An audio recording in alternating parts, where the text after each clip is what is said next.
음, 남욱에서 뭐 좀 얘기해보고 싶은 부분 있어요? 지난번에 뭐 조금만 얘기하고 말아서. 근데 이제 오키도라는 인물 박수근 하백 그림들 진짜 찾아보셨죠? 네. 그 시도 해석들 그럼 좀 해보셨어요? 납작납작. 네, 그게 네. 어려워요.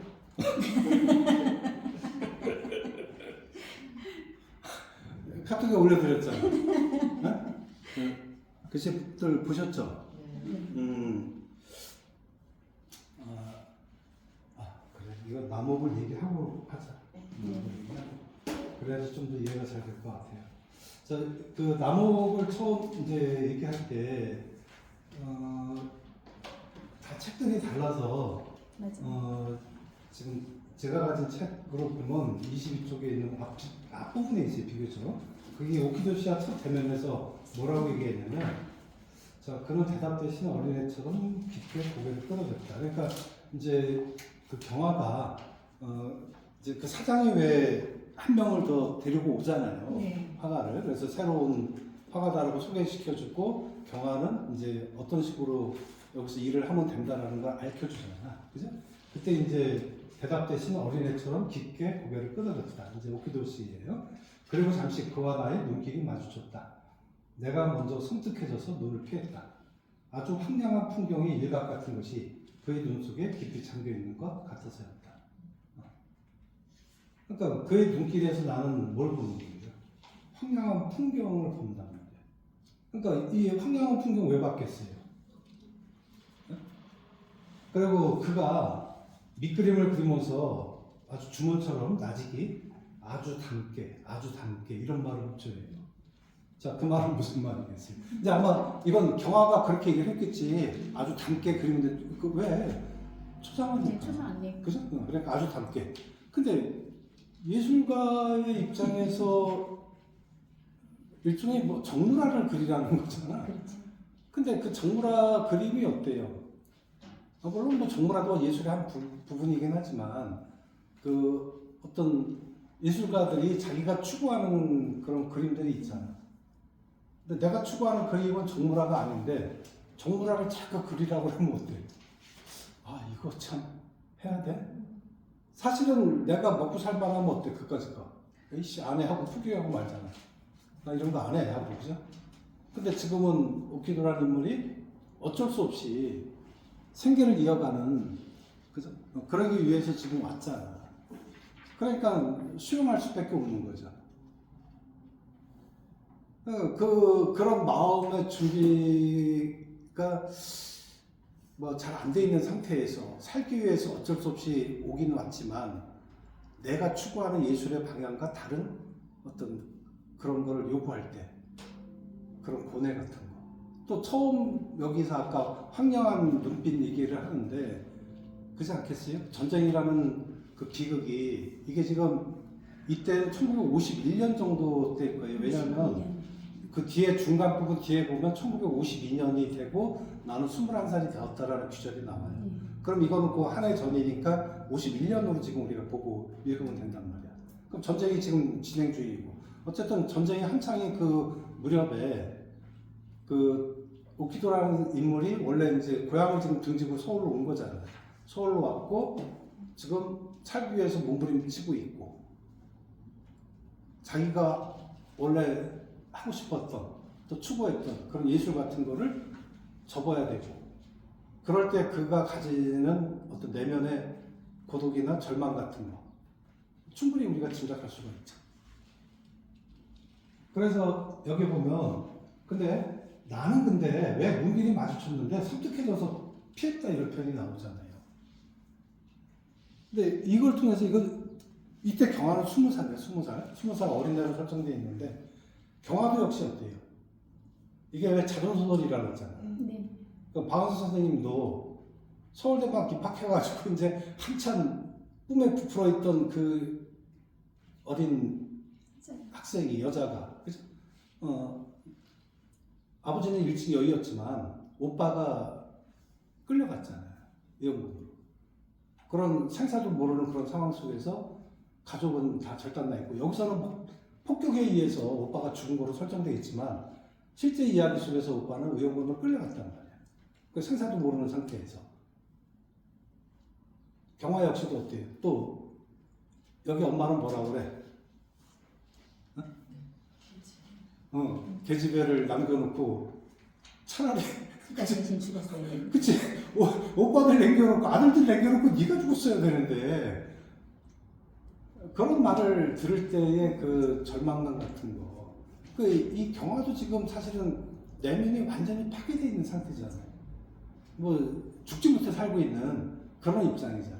그리고 그때 당시에 비군 부대 그쪽에 다닌다 그러면 다 양명색 씨 시집을 했잖아요. 그러니까 얼마나 힘들었겠어요. 네.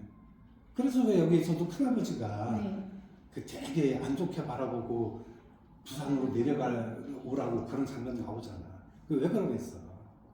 미군 부대에 다니는 여자들에 대한 인식 때문에 그런 거잖아요. 미군 부대 다니면 다들 그냥 뭐 양색 씨 이렇게 얘기를 하잖아. 오늘은 그냥 남욱 얘기에 집중해서 그 양봉수 얘기 나중에 우리가 나중에 하겠지만 그 남자의 집이라는 그 작품에 보면은 그 대목이 나와요. 그런 대목이 되게 슬퍼요. 근데 박완서 작가 그런 면에서 내가 참 좋아해. 이분이 그런 사람들을 바라보는 시선. 저는 요새 박완서 작가 그런 거에 빠지면서 밤에 잠을 못 자요. 나 진짜 그래요. 그러니까 막 이거 시대별로 이걸 꽤 맞춰보는 거예요, 작품하고. 그리고 우리 엄마나 이모나가 예전에 했었던 말들이 이게 뭐였을까 몰랐었던 게, 이런 의미가 있었었고, 왜 태극기 부대 할아버지들은 왜 이렇게 변화되지 않고 저 난리를 칠까. 그런 것까지 다 이렇게 연계를 해보니까 그 시대 상황으로 그렇게 뺏기 붙을 수밖에 없었던, 다시 그거를 다시 이렇게 다른 면이 있다는 걸 배울 수 없었던 세대들의 애환이더라고요. 그래서 그러니까 막 어디까지 뻗쳐나가고 제가 잠을 못 자요. 그리고 어제도 내가 저 아침에 일어나서도 여기 오늘 까맣게 있고 뭐 하다 보니까 오늘 수업이네 이러는데 그랬어요. 그래서 박완서 선생님에 대해서 저는 이제 이렇게 말하자면 뭐 그만큼 싱하는 뭐 그 남자네지 뭐 이런 거 그냥 이렇게 있다가 그런 것들을 단편적으로 펴 있다가 이렇게 선생님 만나면서 이제 남욱 읽으면 남욱을 다시 한번 이렇게 들여다보면서 이제 시대별로 제가 이렇게 이걸 해봤어요. 그러니까 이 박완서 선생님이 그 시대에 그냥 역사적인 사실이더라고요. 다 역사적인 사실 체험한 거를 다 푸는 거잖아요. 근데 그 당시에 박완서 여자 작가가 없잖아요. 그 당시에 박완서 선생님 같이 그렇게 고학력으로 이렇게 글을 풀 수 있는 그런 능력 있는 여자들도 없었고 되게 그때 일제 시대에서 6.25 지나고 1.4후 때 있고 막 그래서 저는 1.4후 때 뭐 9.28 수보 이런 게 다 그냥 다 따로 있어갖고 도대체 이게 어디에 갖다 빼맞춰야 되는지를 몰랐는데 요번에 이제 박완서 선생님의 책을 쭉 이렇게 하면서 이게 다음에 이거구나 이게 나오는 거예요. 그래서 그래서 내가 태극기 부대 할아버지들의 그런 것도 이거는 이제 그때 지나서지만 박정희가 18년인가 17년을 장기 집권을 했잖아요. 그럼 그때 그 할아버지들의 나이들이 어린 나이였어요. 그러니까 그때 춥고 배고플 때거든요. 그러니까 이 양반들이 그때 그냥 나한테 돼지 새끼한테 밥 주면 좋듯이 그런 시대였었구나. 가난하고 못 배우고. 그러니까 그분들은 그거를 못 잊는 거예요. 박정희의 향수가 그것은. 네. 그러니까 사실 그 이면에 인권에 대한 그런 거 몰라요. 민주주의가 뭔지 인권이가 이런 거 그런 거에 몰라요. 대해서 그게 뭔데 네가 나 밥 먹여줬니 이러더라고요. 어떤 할아버지가 막 산에서 막 난리를 치시는 거예요. 갑자기 그 전에 저 그래도 그때도 뭐가 좀 그때 뭐 난리를 쳤을 때 그래서 할아버지 박정희 씨에 대해서 또 다른 면도 있는 거는 아세요? 그랬더니 네가 젊은 게 뭘 알아? 네가 굶어봤어? 막 이러더라고요.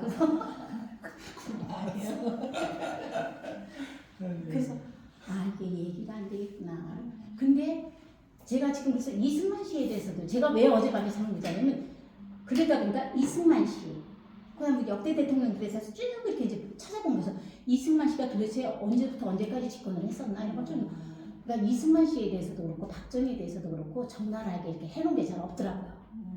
그리고 우리가 학교 다닐 때도 그 부분에 대해서 전혀 안 가르쳤잖아요. 현대 그거에 대해서는. 근데 지금 보니까 윤석열이랑 이런 걸 보니까 그 우파들이 그렇게 정권을 잡았는데 그걸 어떻게 이걸 하겠어요. 그래서 아 우리가 너무 몰랐구나 이런 것들이 그래서 이승만 씨에 대해서 제가 정확히 잘 지금 모르고 왔어요. 어젯밤 찾다가 새벽에 찾다가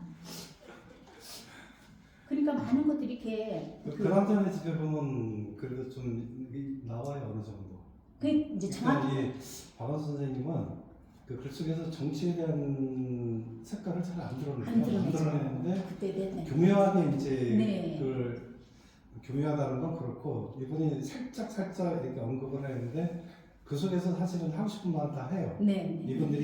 이분이 어떤 역사 의식을 가지고 있고 네. 어떤 식으로 시대를 보고 있는가 네. 그런 그래서 걸 더 다 매력있어요. 이번에 알고. 네. 그래서 박완순 선생님 작품을 다 섭렵을 하면 그 시대 역사는 내가 확실하게 빼기구나 이런 생각이 들어요. 이분 책 다 읽으려면 몇 단편까지. 달을 보셔야 될 거예요. 네. 이게 장편. 있잖아 장편 15개, 단편 100편 이상, 네 맞아요. 산문이 600편 이상. 이렇게 쓰기도 힘들어요. 그러니까. 남들 한 권 만들기도 쉽지가 않은데. 근데 진짜 본인이 날 걸로 체험한 그것들이 너무 많잖아요. 그렇죠. 그러니까 이야기 거리가 참 많은 거예요. 어쨌든 여기 보면 이제 그 태수하고 오키도 씨하고 그 대비를 우리가 어떻게 또 이제 읽어야 되는가. 그것도 되게 중요한 포인트 중에 하나예요. 그렇죠. 여기서 오키도 씨는 이제 인물의 설정에서 태수와 오키도의 그 대비를 우리가 이제 어떻게 이해를 해야 되나. 어떻게 읽으셨어요? 태수 오키도. 저는 그 거기 여기서 경아가 태수한테 결국은 이제 현실적으로 결혼을 하잖아요. 네. 그게 어떤 그 현실에 그 안전하고 이런 것들을 이제 해야 되는 이제 삶의 그거고 그래서 그 오키도 씨에 대해서는 그 정신적인 어떤 영혼의 충족감을 채우려고 하는 그런 게 아니었나. 그래서 맞아요. 네. 잘 보셨어요. 그 이제 오키도 씨랑 경화랑 이제 친해지는 계기가 그 다이아나 김이 왜 자기 프로포즈 한다고 그림을 그려달라고 네. 했잖아요. 그래서 그림 그려주고 일부러 좀 금액을 비싸게 받죠. 6달러가 원래 3달러인데 그죠? 근데 다이아나가 왜 그림이 마음에 안 든다고 돈 안 주고 그러잖아. 그러다가 경화가 끝내 받아낸단 말이야 그 돈을. 그리고 갖다 주잖아요. 그러니까 오키도 씨가 그 돈 갖고 뭐라 그래? 그냥 우리 밥이나 먹자 이렇게 얘기를 한단 말이야. 그죠? 그래서 이제 밥집에 들어가서 밥을 먹고 밥 먹고 나서 오키도 씨는 슬픈 거야. 지금 내가 6달러라는 돈을 경화가 받아서 줬지만 기쁨보다는 오히려 지금 그 마음에 슬픔이 더 커요. 그래서 이제 술을 먹게 된단 말이에요, 결국은. 그죠? 근데 이제 경화가 거기서 술 먹다가 갑자기 이제 그 우는 장면이 나와요. 왜? 이제 아버지 회장이 그 장면에서 들어오거든요. 그 보면은 아버지가 이제 반주를 집에 들어오시면 기분이 좋으셨고 제 시중을 받으시며 반주 드시기를 특히 즐기셨다. 또 술이 거나하게 취하시면 저는 응석을 부리며 여러 가지 약속을 멋대로 시켰다 이렇게 나와요. 자, 그리고 용돈을 올려달라거나 또는 근사한 데 가서 양식을 먹여달라거나 아버지는 약속을 다 지켜줘요. 그죠? 그러니까 뭐 과음을 안 했기 때문에 시침을 떼고 일부러 모른 척하지만 결국은 약속을 다 들어줘요. 그러니까 시침을 뗀다는 것도 일부러 딸이 귀여우니까 그냥 놀리는 거였겠지. 그래서 그러고 나서는 다 들어준단 말이야. 그러다가 이제 좋은 아버지였군. 조금 있다가 갑자기 경화가 이제 오키도가 그러거든요. 좋은 아버지라고요. 이제 경화한테 좋은 아버지였군. 그러니까 좋은 아버지라고요. 아버지는 돌아가셨어요. 그 다음부터 이제 경화가 싸나워져요. 따랐다고요? 천만에요. 전 아버지를 미워해요. 이렇게 미워해요. 자, 그러고는 이제 완전히 균형을 잃었어요. 머릿속이 어수선해지고 아버지에 대한 깊은 애정과 야속함이 뒤죽박죽이 되죠. 이제 내면이 이제 혼란해지기 시작해요. 그러다가 갑자기 사나워졌어요. 자, 아버지는 돌아가셨단 말이에요. 6.25 바로 한 달 전쯤. 물론 이거는 이제 실화는 달라요. 실화 속에서는 어렸을 때 돌아가신 건데 한 달 전쯤. 자, 평화롭고 화창한 날 아들, 딸들이 임종을 지켜보는 가운데 편히 이 말을 해요. 무책임하게 시리 우리만 남겨놓고 나만 남겨놓고. 그래서 이제 오빠들도 죽고 엄마는 지금 나를 인간 취급도 안 하고 투명 인간 취급하고 있잖아. 그러니까 자기를 사랑해줄 아무도 없는 거야 지금. 그렇기 때문에 나만 남겨놓고 이렇게 하고 악을 써요. 그리고는 이제 오열을 한단 말이에요. 오열을 할 때 그러면서 이런 말을 해요. 혼자서 끔찍한 일을 겪을 때마다 아버지한테 기도를 했다라고 해요. 그래서 아버지 죽어서 아마 신이 됐을 거다. 좋은 아버지였으니까. 신까지 몰라도 어쨌든 초인이 돼서 내가 기도를 하면 아버지가 내 기도를 들어줄 것이다. 이런 기대감을 갖고 있어요. 근데 현실은 안 그렇잖아. 이미 죽은 사람인데 무슨 대답이 있겠어요. 그죠? 그래서 이렇게 얘기하죠. 우리를 왜 아무것도 안 해줬어요. 어쩌면 그럴 수가. 난 아버지를 미워하다 지쳐서 저는 생각조차 안 하기로 했단 말이에요. 자, 그러고 나서는 이제 세차게 오열하는 장면이 나와요. 자, 그리고 이제 그때 오키도 씨가 이제 다독이면서 안아주죠. 자, 그러니까 선생님이 좋아요. 괜찮겠죠? 난 가슴이 좀 두근댔을 뿐 아무런 수치심도 주저도 없이 그에게 물었다. 괜찮고 말고 정말이죠? 약속해요. 자, 나는 너무 쉽사리 그의 승낙을 얻은 것이 믿기지 않아 그의 새끼손가락에 내 새끼손가락을 감아 한번 아프게 힘을 주고 흔들어주고 나서야 풀어주었다. 그러고도 한동안을 나는 그의 품에서 안식과 충족감을 탐했다. 이게 이제 둘이 이제 가까워지게 되는 계기예요. 자, 그리고 이 장면이 끝나고 어디로 가냐면 경화가 나와서 오키도 씨 보고 우리 왕구점에 가보자라고 해요. 오키도 씨를 만나기 전에도 경화는 틈만 나면 왕구점에 갔어요. 자, 그 침팬지는 굉장히 중요한 소재거든요. 여기서 어떤 의미를 가진 소재인가요? 얘가 하는 걸 생각해보면 어렵지 않아? 얘 뭐해? 즐기는. 그냥 감아주면은 되풀이 되잖아. 늘 똑같은 행위가. 그냥 북치다가 탬버린 치다가 위스키 한 잔 마시고. 그죠? 근데 그게 그 모습과 경화의 지금 현재 내면의 모습과 어때요? 한쪽은 평화로움이고 한쪽은 지독한 절망과 혼란 속에 있잖아요. 그죠? 대비되는 소재란 말이에요, 둘이. 근데 그거 침팬지는 사람이 아니잖아. 결국은 침팬지일 뿐이잖아. 걔가 갖고 있는 건 결국은 뭐야? 허상인 거죠, 허상. 거짓된 평화고 거짓된 안식이고. 현실은 그럴 수가 없는 거죠. 그죠? 그런 대비를 지금 해주고 있어요. 그래서 경화는 어쨌든 매번 그 침팬지를 보러 가는 거는 그래도 내 마음의 그런 절망과 한패와 그런 걔를 통해서 잠시나마 뭔가 잊고 싶은 거고 위안받고 싶은 거죠. 그렇지만 돌아서면 역시 그건 허상일 수밖에 없는데 라는 그런 깨달음이고 슬픔이 밀려오죠. 자, 여기서 그런 말을 해요. 자, 나는 오키도 씨를 쳐다보았다. 그는 하염없이 화피를 놓고 잿빛 휘장을 바라볼 때처럼 그런 시선으로 침팬지를 보고 있었다. 그 침팬지를 바라보는 오키도 씨의 시선도 결국 경화의 시선이라 다를 바 없었던 거죠. 자, 문득 나는 그도 역시 침팬지의 고독을 앓고 있음을 짐작했다. 그리고 나도 그를 도울 수 없음을. 종전의 충족감이 포말처럼 꺼졌다. 나는 그에게서 소리 없이 밀려나 있었다. 침팬지와 오키도와 나, 각각 제 나름의 차원이 다른 고독을 서로 나눌 수도 도울 수도 없는 자기만의 고독을 앓고 있음을 나는 뼈저리게 느꼈다. 결국은 뭐 오키도나 경화나 둘 다 비슷한 종류의 절망감 같은 거를 품고는 있어도 각자가 또 느끼는 절망감은 다른 측면에서의 또 감정이니까 그거는 그죠? 절망감이란 큰 어떤 그 테두리 안에서는 같을지 몰라도 안에 들어가서는 각자가 느끼는 절망감의 그 원인이라든지 뭐 그 현재 진행 상태라든지 이런 건 다르겠죠. 어쨌든 동질감은 느끼는 거죠. 이런 면에서.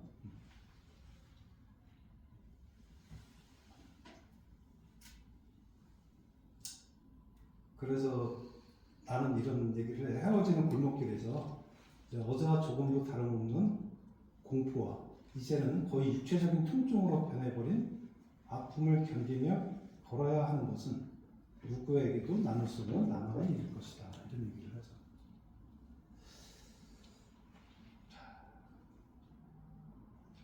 그 오키도 씨 집에 가서 경화가 보이는 행동들은 어떻게 해요?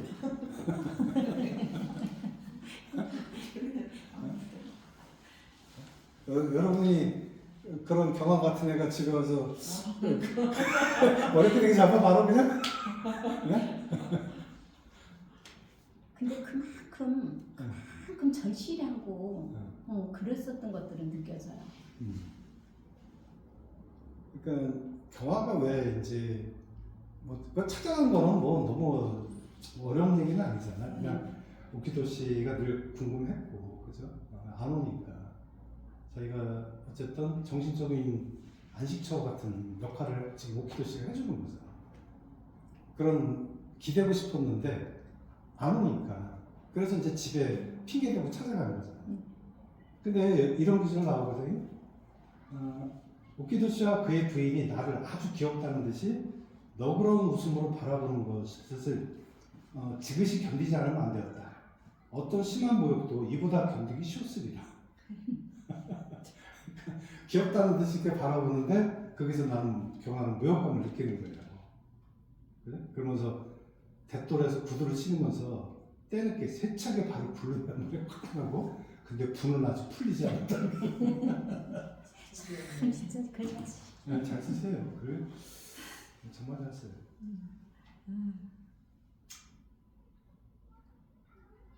근데 이제 나중에 그 그림을 보고는 또 부인이랑 대차게 싸우는 장면도 나오죠. 네. 뭐 일단 참여대로 가볼게요. 92쪽이니까 한 3분의 1 지점쯤에 있는 건데 그 집에 갔을 때 엄마가 방바닥에 이제 사진들이 흩어져 있고 유도복이 똘똘 뭉쳐져 있어요. 근데 유도복에서 뭔가 좀 따뜻한 체온이 느껴져. 거기서 나는 이제 경험이 더 절망하게 되죠. 그러니까 엄마는 나를 한 번도 따뜻하게 기다려 준 적이 없는데 맨날 똑같은 반찬, 그죠? 신김치, 김치국으로 시큼한 김치국. 그거 말고는 다른 반찬은 안 해주잖아. 심지어는 설날에도 막 떡만둣국 한번 해달라고 해도 그거조차도 안 해주잖아. 근데 엄마는 경화가 출근하고 나면 그 오빠 방으로 가서 사진과 유도복을 끌어안고 있는 거예요. 그죠?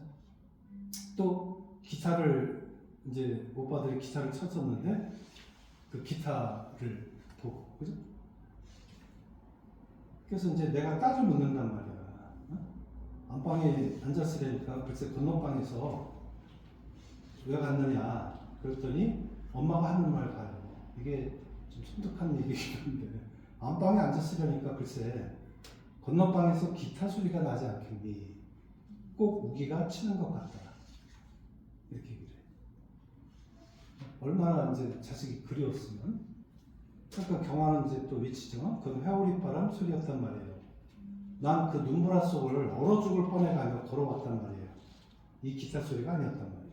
나는 지금 처절하게 지금 현실과 싸우고 있는데 엄마는 아직까지도 오빠들에 대한 그 환상에서 못 벗어나고 그렇게 그죠? 나를 투명인간 취급하면서 아빠 아직까지도 오빠들한테 못 매여서 못 태어나니까 좀 너무한 거 아니냐 이제 이렇게. 그러고 이제 둘이 싸우게 돼요. 기타를 나는 부시려고 그러잖아. 근데 엄마가 어때요?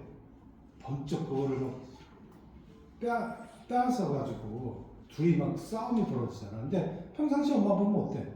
뭐 완전 시체 같은 모습이잖아. 얼굴에 생기도 하나도 없고 힘도 하나도 없고. 근데 그 순간은 마치 초인적인 힘이 발휘되는 것처럼 젊은 경아의 그 싸움에서 오히려 그 기타를 뺏어낸단 말이야. 이게 엄마의 모습이긴 하겠지만. 그래서 이제 경아는 자꾸만 엄마한테서 이제 또 과거를 단절시키려고 노력을 하지만 엄마는 끝내 그 과거 속에서 헤어나지 못하는 거예요. 자, 그리고 이제 그 다음 쪽에 보면 이제 52년으로 바뀌었어요. 그리고 나는 21살이 되었다 이렇게 나와. 그럼 이제 설날 아침에도 똑같이 김칫국이 반찬의 전부인 아침상을 받아요. 자, 며칠 전부터 설에 만두를 해달라고 엄마를 졸랐단 말이야. 그죠? 근데 똑같아.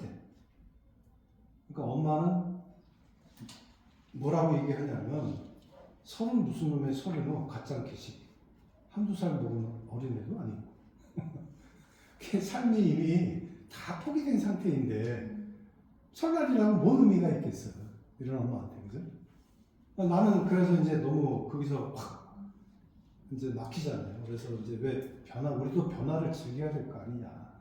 변화라는 게 생기를 준다. 난 생기에 굶주리고 있다. 그죠? 그래서 엄마가 밥을 만두로만 바꿔줬어도 그건 엄마가 할 수 있는 쉬운 일이잖아요. 자, 그건 쉽고 작은 일이 딸에게 싱싱한 생기를 불어넣을 수 있다는 걸 엄마 왜 몰라요? 하고 이제 따진단 말이에요. 그러니까 엄마는 그냥 또 초점 잃은 그 눈빛으로 장롱을 보고 있는지 허공을 보고 있는지 모르는, 그죠? 그런 초점 있는 눈빛이 돼요. 자, 그래서 나는 이내 그녀가 다만 나에게 잡힌 그녀의 치맛자락을 놔주기를 바라고 있을 뿐이라는 걸 알아차렸다. 그리고 또한 내 바람이 완강하게 거부당하고 있습니다. 그 거부 앞에 내가 얼마나 노력한가도 알아차렸다.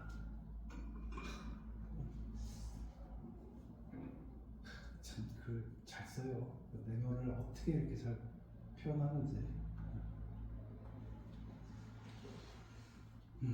자, 그래서 이제 이전에 보면 왜 태수가 경아를 집으로 초대한 적이 있었잖아요.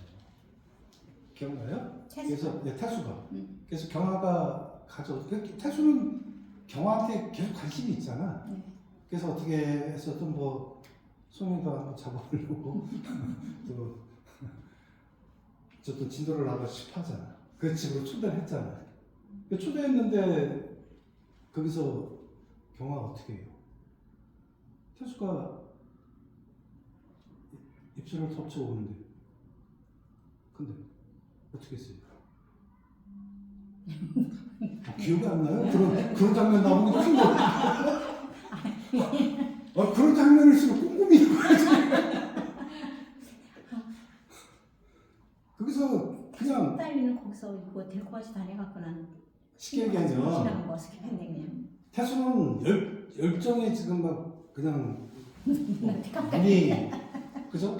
뭐 뒤집혀가지고 열정적으로 지금 다가와서 경아를 그죠? 이렇게 끌어안고 입맞춤을 하고 있는데 경아는 뭐 하냐면 쉽게 얘기하면 애국가를 부르고 있는 거야.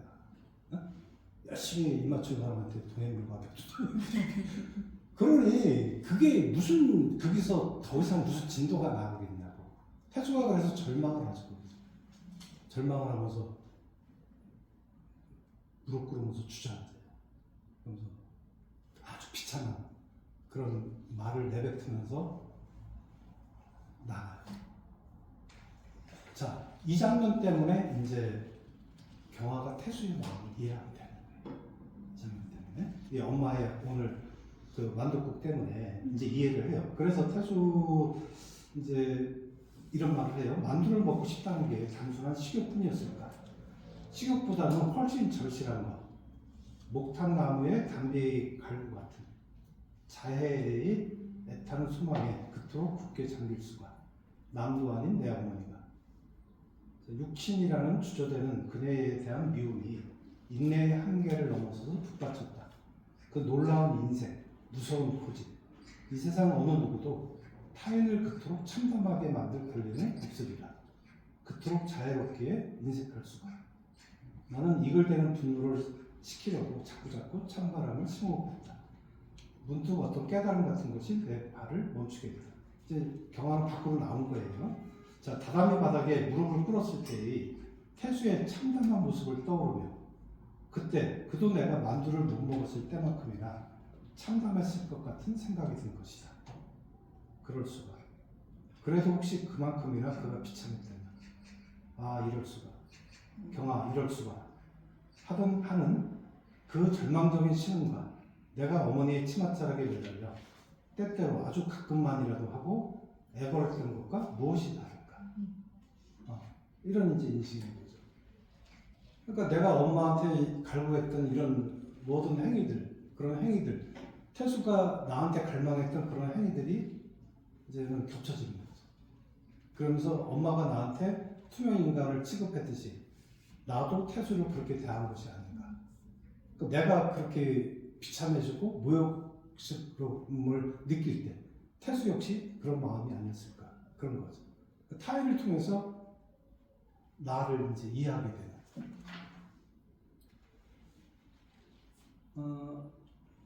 이 작품은 전체적으로 보면 성장에 대한 이야기예요. 전체적으로. 경화라는 그 어린 처녀가 그 50년대 전쟁을 통해서 겪었던 그런 내면을 통해서 어떻게 성장하고 가고 있나 그걸 보여주는 건데 이 장면도 역시 이제 그런 장면 중에 하나죠. 이런 걸 통해서 비로소 깨달음을 얻는 거잖아. 그리고 이제 이런 깨달음을 얻었기 때문에 어떻게 했겠어요? 그 다음 장면에서 태수한테 가요. 관심을 들였잖아요. 태수한테 갔는데 이미 없어. 태수는 어디로 가고. 그치, 태수들하고 그 절망감이 크잖아요. 뭐 집에서 뭐 술이나 먹든지 아니면 밖에 나가서 술을 먹든지 뭔가 뭐 돌파구를 찾아야 될 거 아니야, 태수도. 자, 그래서 나는 발길을 돌리죠. 태수에 대한 연민으로 흐느낄 것 같았다. 그에게 내가 베풀 수 있는 것을 베풀고 싶었다. 왜 진작 그렇게 못했던 거를 뉘우치며 이 세상 어느 누구도 내가 만두를 못 먹었을 때만큼 그렇게 크게는 비참해져서는 안 된다 이런 얘기를 해요. 여기서 또 되게 아무 관심 없이 지나쳤을 인물 중에 한 명이 미숙이라는 인물이에요. 미숙이 기억나요? 별로 관심 없긴 그렇죠. 미숙이 부분. 그러니까 이제 여러분들이 글을 읽을 때 그런 이제 별거 아닌 것 같은 거에서도 제가 맨 처음에 메밀꽃 필 무렵 작년에 강의할 때도 그런 말씀 드렸어요. 좋은 작가는 허투루 글을 쓰지 않는다. 배치하지 않고. 네. 그러니까 쓸데없는 글을 사족처럼 집어넣지 않아요. 다 이유가 있는 거예요. 집어넣는 데는. 여기서 미숙이라는 인물은 아무도 그렇게 남목을 읽으면서 주목을 아마 안 하면서 읽었을 거예요. 저는 그렇게 생각해요. 근데 그게 너무나 당연한 거라고 생각을 해요. 그게 그 문학에 대해서 좀 여러분들이 전공자가 아니니까. 그런 말이 어떻게 되나? 그럴 수 있다고 보는데, 자, 미숙이는 왜 등장을 시켰을 것 같아요? 미숙이가 언니라고 하면서 따랐던. 맞아요. 그 PX에서 같이 언니라고 하면서 따랐던 아이고, 이 아이가 이제 경화를 무척 따르잖아요. 따르면서 이 아이가 어떤 말을 하냐면 미군이랑 결혼해가지고 아메리칸 미국으로 가고 싶다라는 말을 해요. 그러면서 뭐라고 얘기했냐면 이 친구가 자기 집을 뭐라고 얘기했냐면 우리 집 말이에요. 꼭 시궁창이야. 언니는 상상도 못할걸? 시궁창이다. 상상도 못한다. 나중에 그 남자네 집에서 이제 거기 미군 부대에 가는 그 여자 그 비슷한 거로 생각하면 되는데, 그러니까 뭐 이 시절에 진짜 시궁창 같은 집들이 한두렵겠어요. 진짜 먹고 살기 힘들어서. 여러분 나중에 이제 박원 선생님 또 다른 부끄러움을 가르칩니다. 그 작품도 하겠지만 거기 보면 엄마가 딸한테 양공주를 막 시키려고 하는 그런 대목도 나와. 근데 그때 그 양공주 그 사업을 나라 자체에서도 이걸 한 거잖아요. 저는 어서 그 사실을 알고 딸라.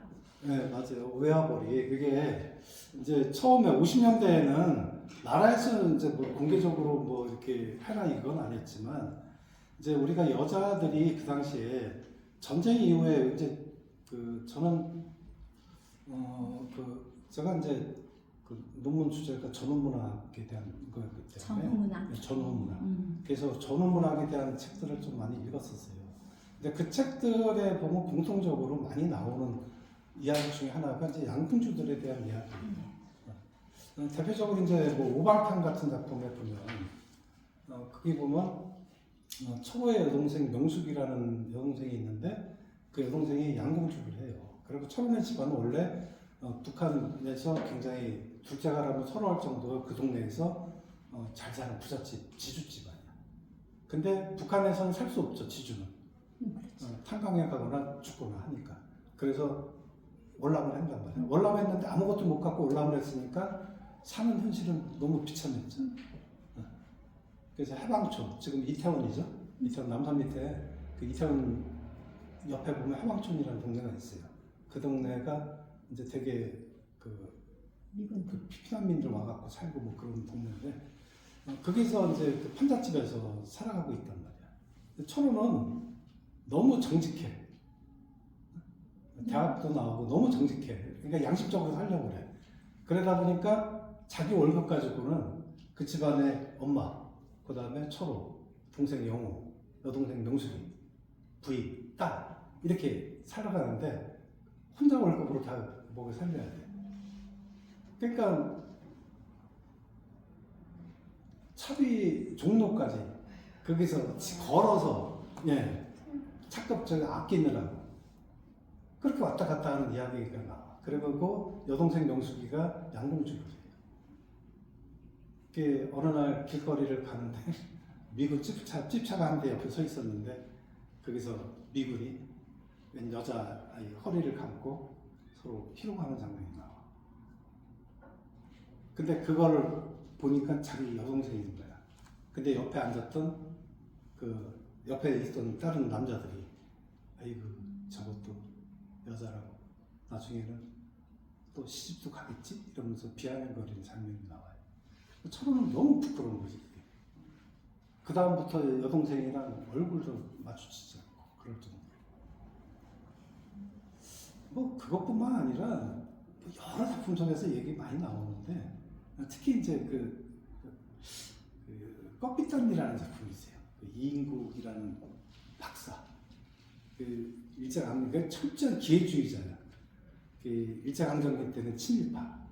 북한에서는 소련군이 밀려오니까 죽을 위기에서 어떻게 살아남아가지고 친소파가 되고 또 북한에서는 의사 해봐야 돈을 못 벌잖아. 그래서 결국은 월남하고 월남에서는 또 친일파가 되고 아주 변하는 인물인데 거기서 딸이 이제 미국인이랑 결혼을 해요.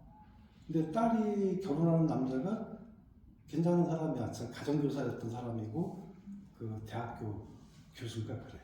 근데 뭐라고 얘기하냐면 이인국이가 욕을 해요 자기 딸한테. 근데 왜 욕을 했겠어요? 사람들의 시선인 거야. 그 당시 시대가 맞아요. 시대가 서양 사람이랑 결혼한다 그러면 아유 저 양갈부구나 이렇게 바라보는 그 시선 때문에 그 이제 일본식 이름이 남이코인데 남이코 그 생각을 하면서 막 얼굴이 막 분노로 일그러지는데 근데 조금 있다가 또 금방 뭐라고 얘기냐면 코쟁이 살이 하나 없는 것쯤 요즘 같은 시국에 괜찮을 거야. 또 이렇게 자기 위안을 해. 네. 60년대는 우리가 그 동두천 의정부 그쪽에 미군 부대들이 있었잖아요. 그 주변에는 그런 이제 사창가들이 많았죠. 실제로 우리가 달러를 못 벌던 그 시절에 그분들이 달러를 벌어서 외화를 상당 부분 충당했다는 그런 얘기. 그게 이제 그 남자네 집에 나와요. 그 남자네 집에. 나중에 한번 그거 한번 읽어보세요. 그 남자는. 근데 아까도 얘기했지만 박완 선생님이 그런 사람들을 바라보는 시선이 얼마나 따뜻한가 그런 거를 볼 수 있어요. 그거 보면. 자, 그다음에 얘가 이제 아까 거기 미숙이라는 아이인데 그때 이제 경화가 그런 말을 하거든. 언니 나 미군이랑 결혼해서 미국으로 갈까봐. 그러니까 대화하다가 무슨 말을 하냐면 근데 나 결혼해서 아기를 낳으면 그게 걱정되는 거예요. 혼혈을. 그래서 경화가 뭐라고 얘기했냐면 잡종을 낳는 거잖아. 잡종. 개. 그죠?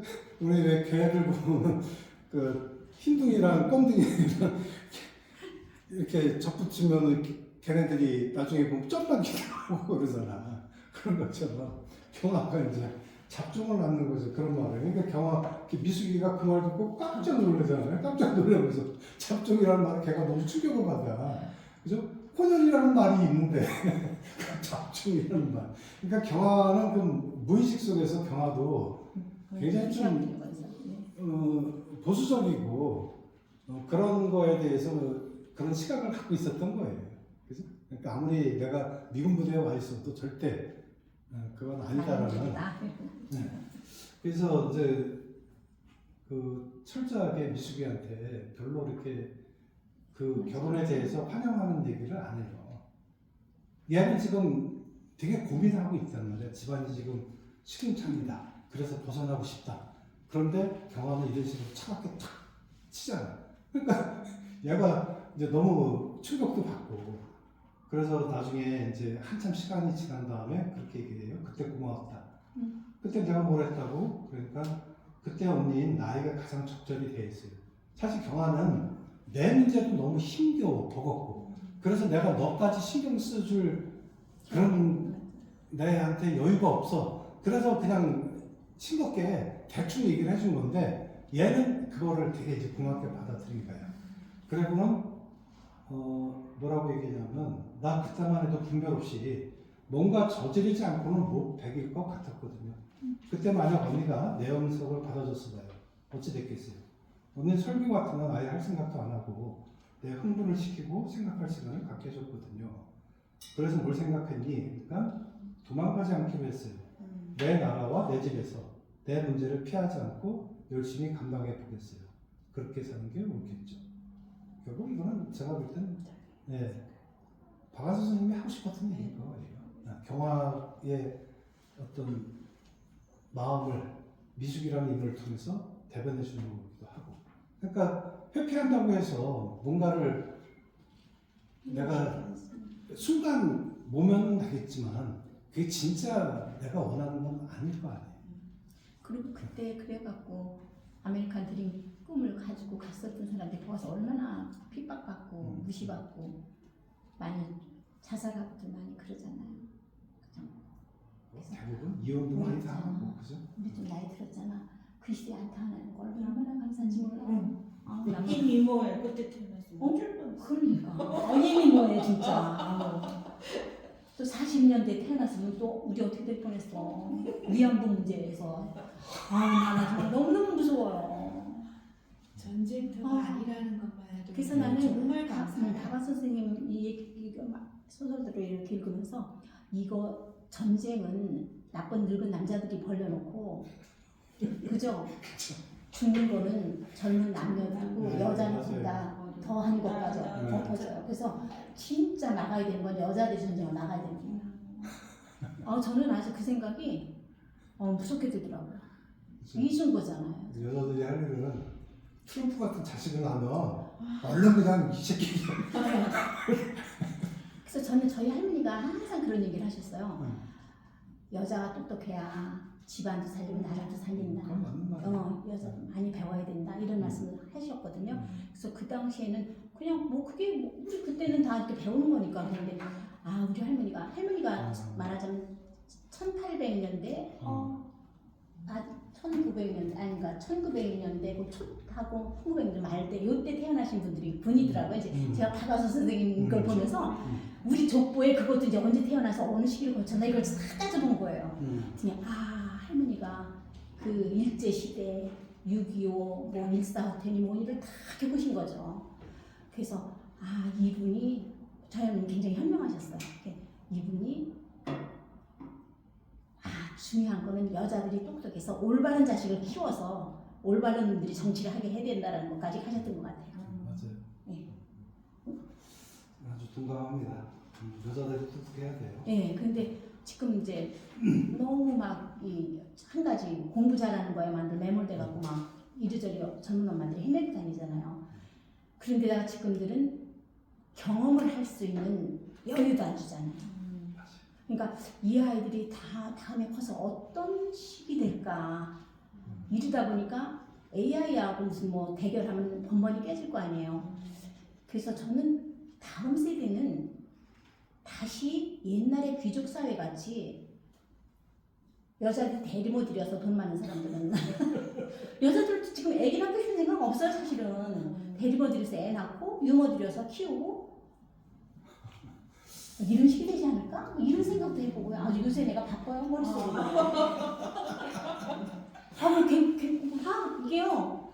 장래가 이게 어떻게 될 것인가? 그게 우리 이제 손자들과 자식들의 이제 장래 문제잖아요. 저 그냥 미숙이 얘기하고 끝낼게요. 자, 여기 보면 미숙이가 뭐라고 얘기하냐면, 그래서 맨 마지막에 아까 그 얘기 끝나고 나서 나는 그냥 고개만 끄덕여요. 근데 언니 끝끝내 내 문제를 물어보지 않네요. 미안해야 되니까 괜찮아요. 언니는 내 문제에 대해 개입하지 않고도 벌써 내가 어떻게 살 것인가를 가르쳐 줬어요. 이렇게 얘기를 해요. 자, 그 다음에 경화는 뭐라고 얘기하냐면, 이제 자기 혼자 생각해요. 그녀가 서 있는 땅이 시궁창이라면 내가 서 있는 땅은 지독한 한발의 땅이다. 한발이라는 건 비가 오지 않아서 아주 메말라버린 그런 땅을 얘기하는 거예요. 그러니까 네가 서 있는 그 환경이나 내가 서 있는 환경이나 별반 다를 게 없는 거예요. 그러니까 내가 너한테 개입해서 어떻게 도움을 주고 할 그런 여유도 없고. 그렇지만 어쨌든 미숙이라는 아이도 현명한 아이인 거죠. 나름대로 자기가 생각을 해가면서 어떻게 살아야 되는가에 대해서 해답을 얻는 거죠. 결국 피해서 얻어지는 건 아무것도 없다라는 거. 그래서 내 집에서, 내 나라와 내 집에서 내 문제를 피하지 않고 열심히 감당해 보겠다. 이제 그런 이야기. 그게 어쩌면 그 전쟁을 대하는 그 시대를 대했던 또 작가의 마음이기도 했겠죠. 어떻게 해서든지 그 시절 그래도 견뎌야 되지 않겠느냐. 맞아요. 그때 미숙이 읽으면서 마음이 좀 하지 말았던 생각이 나. 어떻게 될래? 조금 쉬었다가